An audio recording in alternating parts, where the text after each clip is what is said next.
नमस्कार दोस्तों, आप देख रहे हैं हमारी वीडियो और आपका बहुत बहुत स्वागत है। और आपको बता दूं, इंडिया अलायंस में आज चर्चा करेंगे। इंडिया अलायंस की इंडिया गठबंधन में क्या कमी है और कितनी कमी के अनुसार इंडिया का जो एनडीए गठबंधन को हरा सकता है। इंडिया गठबंधन दो या अब गठबंधन ही अभी चर्चा में चल रहे हैं।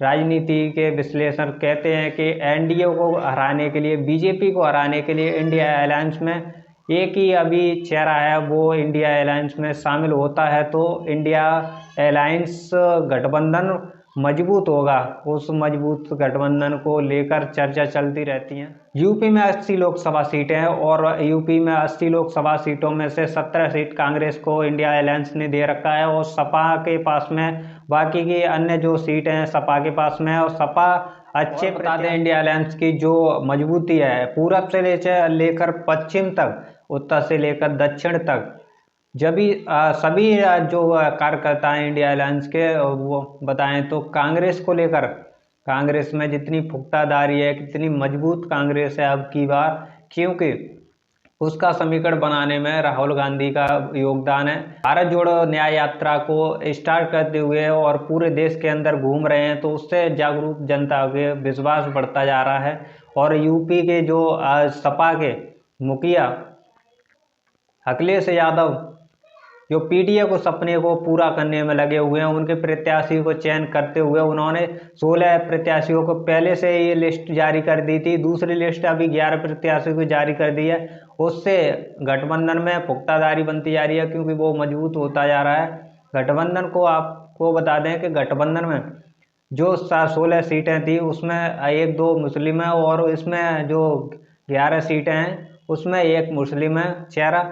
और पीडीओ के सपने को पूरा करने के लिए अखिलेश यादव ने जोर शोर की कमी है इंडिया गठबंधन में मायावती को लेकर जो अन्य जो चर्चा चलती रहती है, तो उसमें मायावती का बहुत योगदान है, यूपी में बहुत योगदान है। और वो मायावती का वोट बैंक यूपी के अंदर जनाधार बहुत ज़्यादा है। और उसके बाद में जो सपा के मुखिया अखिलेश यादव पीडीओ को लेकर चल रहे हैं, तो उसमें इंडिया अलायंस में मायावती शामिल होती हैं, तो उससे ज़्यादा क्या फर्क पड़ेगा कि इंडिया अलायंस मजबूत होगा।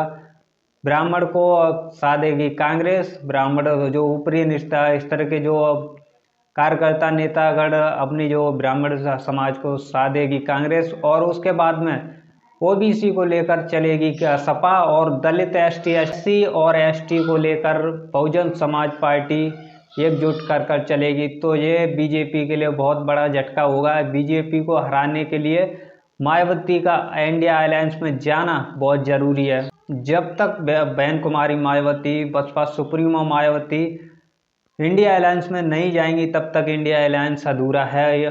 बसपा के बिना इंडिया अलायंस में बहुत कमियां हैं। इंडिया अलायंस में लेकर और चर्चा चलती रहती है बीएसपी की तरफ से कि बीएसपी, कांग्रेस की तरफ से कि बीएसपी आएगी इंडिया अलायंस में। और बीएसपी की बसपा सुप्रीमो मायावती ने पहले ही से कह रखा है कि हम अकेले की नीति पर चलेंगे।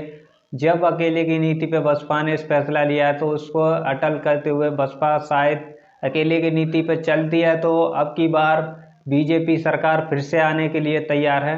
यूपी के अंदर 80 में से 70 से 80 सीट लाने के लिए बीजेपी का प्लान है, तो वो सक्सेस होता दिख रहा है। क्योंकि बीएसपी नहीं आएगी तो अब इंडिया अलायंस में, तो आपका जो वोट बैंक है बट जाएगा। जब वोट बैंक ही बट जाएगा तो सीट निकलने के आचार विचार कम हो जाएंगे।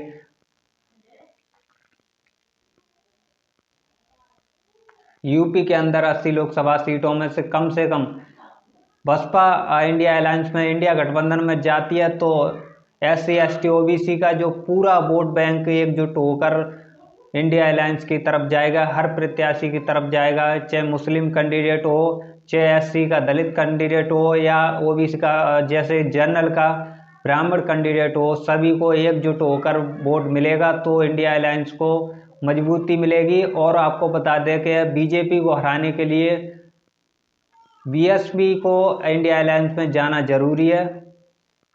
जब भी बीजेपी हार पाएगी, नहीं तो बीजेपी फिर से यूपी के अंदर जनाधार बनाते हुए, अच्छी सीट निकालते हुए, प्रधानमंत्री का चेहरा नरेंद्र मोदी के चेहरे पर प्रचार करते हुए बीजेपी फिर से जीतेगी। आपकी क्या प्रतिक्रिया है, आप ज़रूर हमारे चैनल के कमेंट में आप ज़रूर बताएं। अब की बार किसकी सरकार? लाइक शेयर कमेंट जरूर करें वीडियो अच्छी लगे तो।